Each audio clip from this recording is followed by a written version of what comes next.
So there's this delivery robot over in Seoul. It rolls up, it takes a job, it does the work, and then it pays for that job itself, on chain. No human, no invoice, no company bank account sitting in the middle. Sounds like the future finally clocked in, right? Except the street it was rolling down was a simulation. But here's the part that stuck with me. The robot's ID, its wallet, the little credit check that let it get hired in the first place, those were real, live, today. And that gap right there, real plumbing, simulated robot, yeah, that is basically the whole story of peaqOS. So let's actually get into it. Okay, so first, who even builds this? PEAQ comes out of Berlin, and the three people behind it, Till Windler, Max Thake, and Leonard Dorlachter, they didn't meet at some weekend hackathon. They met inside a company called Advanced Blockchain AG. And here's the bit nobody mentions.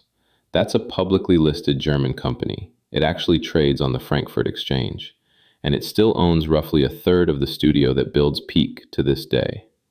They've even got a former Cisco Germany CEO on the bench. So look, this isn't two kids and a laptop. There's a real corporate paper trail sitting underneath the whole thing. Now, the itch that kicked it all off goes back to around 2017, and the question they kept circling was kind of a weird one. Why is a machine economically helpless? I mean, think about it. A car, a sensor, a delivery robot. It can go do work all day, but it can't own itself. It can't really prove who it is. It can't build up any kind of reputation, and it definitely can't get paid without a human and a corporate account wedged in the middle of everything. And the moment it clicked for them was an electric car charging problem with Audi. All these charging networks, all walled off from each other, none of them talking. So their answer was, what if you just give every machine its own identity and its own wallet? Because then it stops being somebody's property parked on a network, and it turns into an actual economic actor. They liked that idea so much they renamed the entire category. Forget the Internet of Things, they said. This is the economy of things. Now here's where the story gets genuinely interesting, because PEAQ very nearly went down a completely different road. For years, the plan was simple: build our own chain. And they did. A blockchain built on Substrate, which is the same toolkit Polkadot runs on. It went fully live back in November of 2024, and the pitch was basically, we're the layer one for machines, so come build on us. Come to our chain. And then this past March, they published something they called the Purple Paper. They literally titled it Robot Money. And there's this one line in it I keep coming back to. They wrote, the bottleneck is no longer intelligence, it is economic freedom. And then, right underneath, the quiet confession. They admitted that every machine you onboard onto one ecosystem becomes invisible to every other one, which is them basically admitting out loud, a single chain was the wrong bet, because the robots, the customers, the money, it's all scattered across Ethereum and Solana and Base and a handful of others. So PEAQ flipped the whole thing inside out. Instead of come to our chain, peaqOS now sits on top of all of them. They call it, and honestly I love this, the Android for robots. And the clever part is how it actually works. The machine never leaves PEAQ. Its identity, its whole record, that stays home. When it goes and does business over on Solana or Base, a messaging layer called Layer 0 just carries the paperwork back and forth, and it settles in whatever currency that chain already uses. One home bank, and a courier moving the documents, not the machine itself. So what does peaqOS actually hand a machine? The cleanest way I can put it, it gives a robot the three things any of us need to do business: a passport, a bank account, and a credit score. The passport they call PEAQ ID, a digital identity the machine genuinely owns, not Apple's, not some platform's, its own. And there's a nice privacy trick in there. The machine's real credentials never sit on the blockchain for the world to read. Only a fingerprint of them does. The bank account is a wallet that works across all those chains. And because the thing's spending might be an AI agent, the owner puts it on an allowance, capping what it spends per transaction and per day. But the one that genuinely made me stop is the credit score. PEAQ gives a machine a rating, AAA all the way down, just like a bond, built from what it's actually earned, how reliably it's been switched on, and whether its history can be trusted. And any lender on any chain can just look it up before making a deal. Now here's the honest part, and I respect this. PEAQ tells you what goes into that score, but not the exact secret formula. And they say so out loud, instead of dressing it up as some magic number. Once a machine's got those three things, it can sell whatever it does.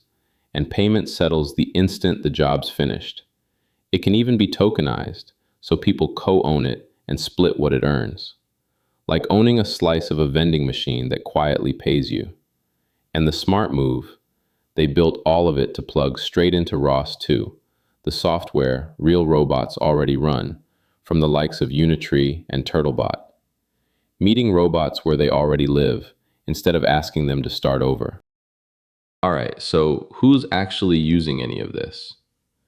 PEAQ will tell you it's north of 60 apps across 22 industries. And rather than parrot their numbers back at you, let me give you the stuff that genuinely checks out.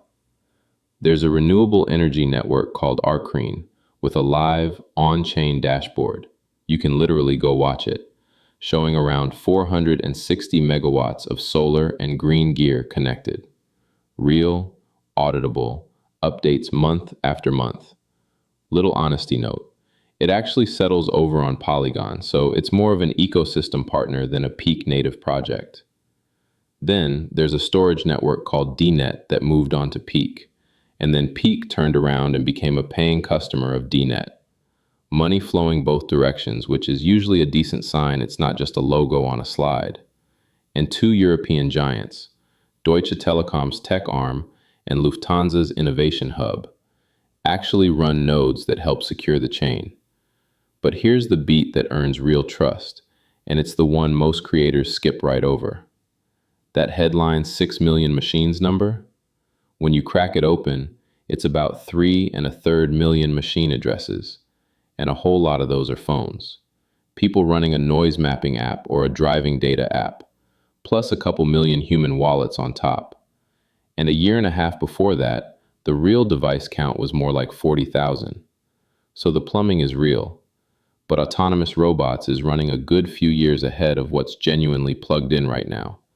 And PEAQ, to their credit, publishes that exact breakdown themselves. They don't hide it.